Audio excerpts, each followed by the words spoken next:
55번째 시편입니다.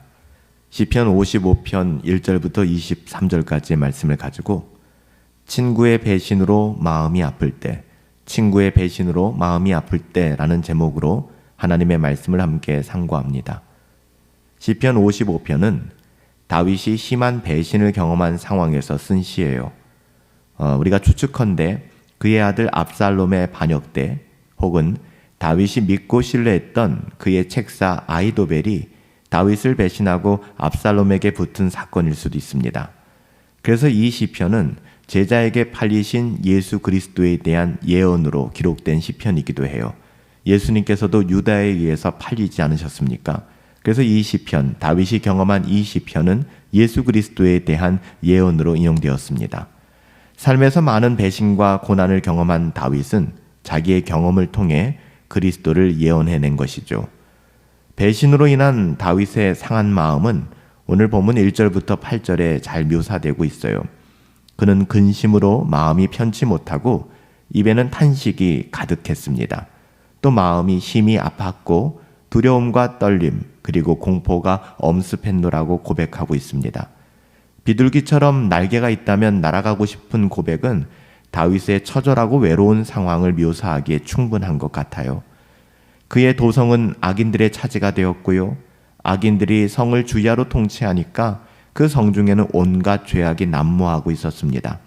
그래서 다윗은 하나님께 그들의 거짓된 혀와 아첨하는 혀를 잘라내 주시기를 간구했던 것이죠.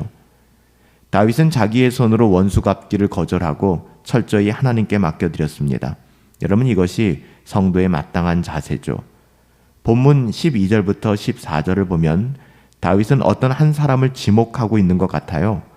그 배신자가 그저 원수요 다윗을 미워하는 자였다면 다윗은 참고 피하는 것으로 만족했을 거예요. 그런데 그 사람이 다윗의 가까운 친구였다는 것이죠. 이것이 정말 마음 아픈 대목이에요. 그 사람, 다윗을 배신했던 그 사람은 한때 다윗과 하나님의 집에서 즐겁게 의논하고 교제했던 친구다. 14절에 그렇게 고백하잖아요. 믿고 신뢰하던 친구로부터의 배신은 다윗의 마음을 더욱 비참하게 만들었을 것입니다. 여러분, 그럼에도 불구하고 다윗은 믿음으로 하나님께서 갚아주실 것을 바라며 위로를 얻고 있어요. 여러분, 믿음이 아니고서는 이런 위로를 경험할 수 없는 것이죠. 다윗은 하루 종일 쉬지 못하고 이 일로 근심하고 탄식하였습니다. 하지만 다윗은 하나님께서 자기 기도를 들으시고 세상이 줄 수 없는 평안을 주실 것을 너무나도 잘 알고 있었어요. 더불어 그 평안을 지금 누리고 있었던 것이죠. 하나님께서 그의 삶 속에서 일하고 계심을 아는 것이 다윗에게는 너무나도 큰 위로였어요. 지금 환경과 상황은 그렇지 않지만 배신을 당하고 자괴감을 느낄 만큼 은혜가 원수가 되어 돌아오는 그 환경 속에서도 하나님께서 나의 삶 속에서 일하고 계시는구나, 이것을 아는 사람은 하나님으로 말미암아 위로를 얻게 됩니다. 그래서 다윗은 스스로 복수하지 않고 모든 것을 하나님께 맡김으로써 참된 평안과 위로를 얻을 수 있었던 것이죠. 다윗은 하나님이 자기를 억울하게 하시거나 자기 얼굴을 부끄럽게 하실 분이 아니라는 것을 너무나도 분명히 알고 있었기 때문에 여기서 힘을 얻고 견디고 버틸 수 있었던 것입니다. 믿음으로 이러한 하나님을 깊이 경험하며 하나님께 위로받았던 다윗은 이런 자신의 경험으로부터 하나님의 자녀들 성도들을 권면하고 있어요. 22절에 이렇게 고백합니다. 내 짐을 여호와께 맡기라. 그가 너를 붙드시고 의인의 요동함을 영영이 영원토록 허락하지 아니하시리로다. 자기의 아픔이 완전히 해소되지는 않았지만 믿음으로 하나님을 바라보는 다윗은 장래에, 머지않은 미래에 하나님께서 모든 것을 해결해 주실 것을 알고 있는 거예요. 믿음으로 장래의 은혜를 현재로 끌고 와서 누리고 있는 것이죠. 하나님의 자녀들은 후회하지도 않고요, 미래의 그 어떠함을 당겨서 걱정하지도 않습니다. 믿음으로 살아가기 때문에 장래의 은혜를 현재로 가지고 와서 누릴 수 있는 것이죠. 그리고 자기와 비슷한 처지로 힘들어하고 있는 사람들을 권면하고 있는 거예요. 하나님의 자녀들은 비록 환난 가운데 있을지라도 환난 중에 있는 자들을 위로하고 권면할 수 있습니다. 그 능력이 있는 것이죠. 상처받은 치유자가 되어서 어떻게 보면 내 안에 있는 상처를 해결하고 또 다른 상처를 치유할 수 있는 그런 하나님의 축복의 통로의 역할을 감당하게 되는 것입니다. 하나님의 자녀들은 하나님께서 약속을 신실하게 지키실 것을 알고 있기 때문에 두려워하지 않아요. 하나님의 그 선하심을 너무나도 분명히 알고 있기 때문에. 우리 예수님께서도 육신을 입고 계실 때 많은 배신을 겪으셨잖아요. 가룟 유다와 또 베드로의 부인, 제자들이 주님을 버리고 떠난 일들, 주님도 참 많이 배신을 당하셨어요. 그들이 원수요 적이었더라면 그냥 마음 삭힐 수 있을 텐데 그들이 원수요 적이 아니라 친구였기 때문에 그 배신은 다윗이 고백한 대로 마음을 심히 아프게 한 배신이었습니다. 주님은 그 배신당함의 아픔을 정말 잘 알고 계세요.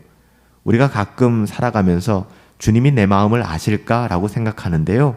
주님은요, 훨씬 더 잘 알고 계세요. 주님은 우리의 배신당함과 우리의 아픔과 우리의 상함을 너무나도 잘 알고 계십니다. 때로는 우리도 신앙의 울타리 안에서 함께 지낸 동료들로 말미암아 아니면 정말 모든 것을 터놓고 잘 지내고 있던 믿고 있던 사람들로 말미암아 배신을 경험하기도 합니다. 여러분, 주님께서도 이미 이 모든 일을 다 겪으셨어요.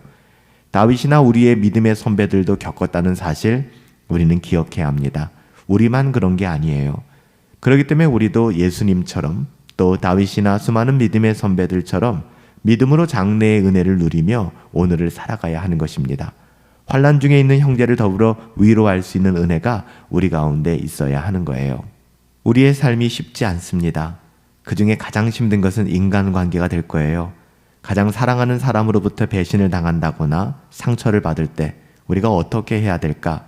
오늘 다윗을 통하여 또 다윗의 경험이 예수님을 예언하였던 것처럼 예수님의 삶을 통하여 우리가 어떻게 살아가야 될지, 또 이 배신의 문제와 상한 감정을 어떻게 치유해야 될지 우리가 잘 돌아보며 하나님의 은혜로 이 모든 것을 풀어갈 수 있게 되기를 예수님의 이름으로 축복합니다. 살아계신 아버지 하나님, 저희도 사랑하는 사람들의 배신을 경험하기도 하지만 우리 주님께서 그것을 친히 겪으셨고 이 모든 아픔을 다 아신다는 것을 생각하며 정말 깊은 위로를 받습니다. 우리만 그런 것이 아니라 주님도 그 마음을 알고 계시는구나 하는 것이 우리에게 얼마나 큰 위로가 되는지 모르겠습니다. 이것이 환난 중에 있는 우리를 위로할 수 있는 힘이 됨을 믿습니다. 더불어 우리와 동일한 환난 속에 어려움 속에 있는 사람들을 위로하게 하여 주시고 하나님의 사랑을 흘려보낼 수 있도록 우리의 마음을 주장하여 주시옵소서. 환경과 상황에 매몰되지 않게 하시고 장래의 은혜를 바라보며 요동치 않는 믿음을 저희들에게 허락하여 주시옵소서. 존귀하신 예수님의 이름으로 기도하옵나이다. 아멘. 우리가 해결하기 참 힘든 숙제 중에 하나는 인간관계에서 일어나는 상처가 아닐까 싶어요. 특별히 믿고 의지했던 친구의 배신은 그 마음을 더욱더 상하게 할 것입니다. 오늘 다윗의 고백을 통하여 또 예수님의 삶을 통하여 우리의 상한 마음들이 위로받고 뿐만 아니라 우리의 치유된 마음이 또 다른 누군가를 위로하고 치유할 수 있는 그런 은혜로 흘러갈 수 있게 되기를 예수님의 이름으로 축복합니다.